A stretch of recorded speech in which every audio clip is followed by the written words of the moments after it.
According to a new Reuters Ipsos poll, get this, 40% of white people have zero non-white friends. 40%, isn't that stunning? And when it comes to minorities, 25% only have other minority friends and no white friends. And I think this actually explains a lot.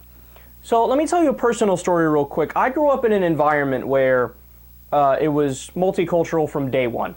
I mean, I live in New York, very progressive. We live not too far outside of the city. And where I grew up, there were white people whose parents were WASPs, white people whose parents were Catholic. I came from a family where my mother was Catholic, my dad was a WASP, but non-religious, and we were raised in the Catholic Church.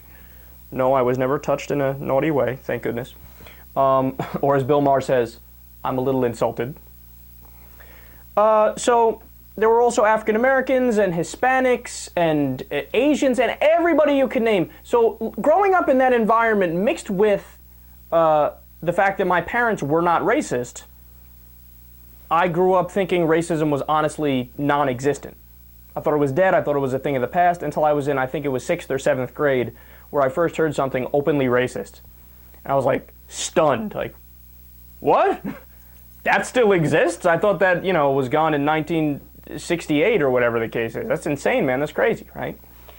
So when I read this poll, what I think is, if that 40% did have non-white friends, did grow up in the same environment that I grew up in, or an environment similar to it, racism would be dead in a generation. It would be dead in one generation. Because look, it's this type of isolationism that leads to people accepting the opinions of generations prior, right?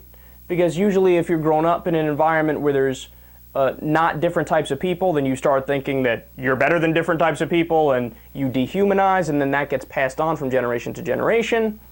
And it's those people, let's be honest, that are more likely to, when they get into the real world, not hire somebody who's non-white because they never knew anybody that's non-white. And look, it's just a cycle of perpetuating bad ideas and bad perceptions.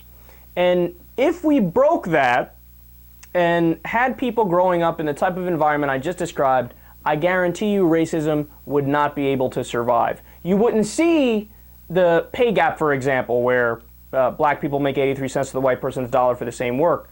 You wouldn't see the studies where there's a traditional black name on a resume and then a traditional white name, and everything else is the same. The white name gets 50% more hits. That wouldn't exist. It just simply wouldn't exist. Racism is something that's learned. It's not something innate, and if you can make it so people grow up learning the right things, we wouldn't have to worry about it.